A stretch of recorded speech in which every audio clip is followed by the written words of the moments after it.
সরকারের উচ্চ পর্যায় থেকে সংকেত পাওয়ার পর এবার জোরে সোরেই দুর্নীতির বিরুদ্ধে অভিযানে নামবে দুদক। প্রাথমিক অনুসন্ধান শেষে সাবেক আইজিপি বেনজির আহমেদ, সাবেক এনবিআর সদস্য মতিউর রহমান ও তাদের পরিবারের সদস্যদের সম্পদের হিসাব দাখিল করতে নোটিশ পাঠানো হয়েছে। এছাড়া সাবেক অতিরিক্ত আইজিপি শামসুদ্দোহা খন্দকার ও তার স্ত্রীর বিরুদ্ধে অবৈধভাবে কোটি কোটি টাকার সম্পদ অর্জনের মামলায় আদালতে চার্জশিট দাখিল করা হয়েছে। বিস্তারিত মামুনুর রহমানের প্রতিবেদনে।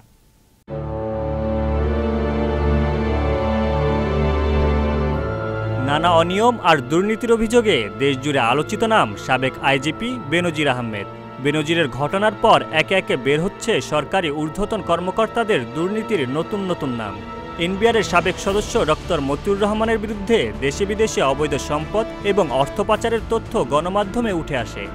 এছাড়া প্রাক্তন অতিরিক্ত আইজিপি মোহাম্মদ শামসুদ্দোহা খন্দকার ও সাবেক ডিএমপি কমিশনার আসাদুজ্জামান মিয়ার বিরুদ্ধেও অবৈধ সম্পদ অর্জনের আলোচনা সমালোচনা দেশ জুড়ে। দুর্নীতির বিরুদ্ধে কঠোর অবস্থানে সরকার, অনুসন্ধানে মাঠে নেমেছে দুদক।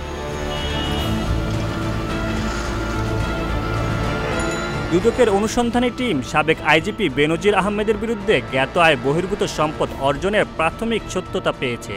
এর প্রেক্ষিতে বেনজির ও তার পরিবারের সদস্যদের বিরুদ্ধে সম্পদের হিসাব দেওয়ার নোটিশ ইস্যু করেছে দুদক। দুর্নীতি দমন কমিশন আইন 26-এর 1 অনুযায়ী তাদের সম্পদগুলোর স্থাবর অস্থাবর সম্পত্তির বিবরণী দাখিলের জন্য আমাদের কমিশন কর্তৃক একটি সিদ্ধান্ত গৃহীত হয়েছে। এই সিদ্ধান্তের পরিপ্রেক্ষিতে তাদের এই সম্পদ বিবরণী দাখিলের জন্য একটি নোটিশ ইতোমধ্যে জারি করা হয়েছে। এছাড়া আলোচিত ছাগলকাণ্ডের সাথে জড়িত সাবেক এনবিআর সদস্য ডক্টর মোহাম্মদ মতিউর রহমান ও তার পরিবারের সদস্যদের সম্পদ বিবরণী দাখিল করতে নোটিশ দিয়েছে দুদক।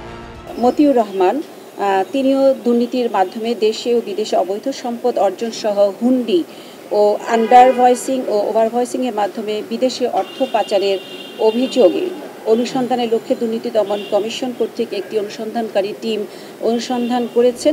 এদিকে অবৈধ উপায়ে সম্পদ অর্জন সহ অর্থ পাচার করেছেন সাবেক অতিরিক্ত আইজিপি ডক্টর মোহাম্মদ শামসুদ্দোহা খন্দকার ও তার স্ত্রী ফেরদৌসী সুলতানা।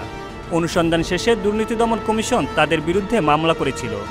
দীর্ঘ তদন্ত শেষে তাদের বিরুদ্ধে মঙ্গলবার চার্জশিট দাখিল করা হয়েছে।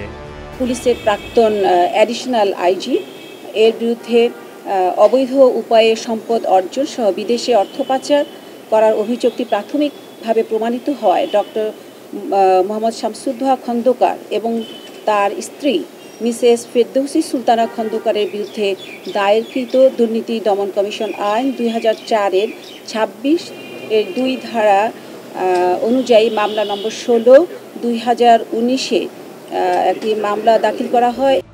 দুদক সচিব জানান, দুর্নীতি যেই করুক তদন্ত করে তাকে বিচারের আওতায় আনা হবে। Mamunur Rahman, channel S, Dhaka.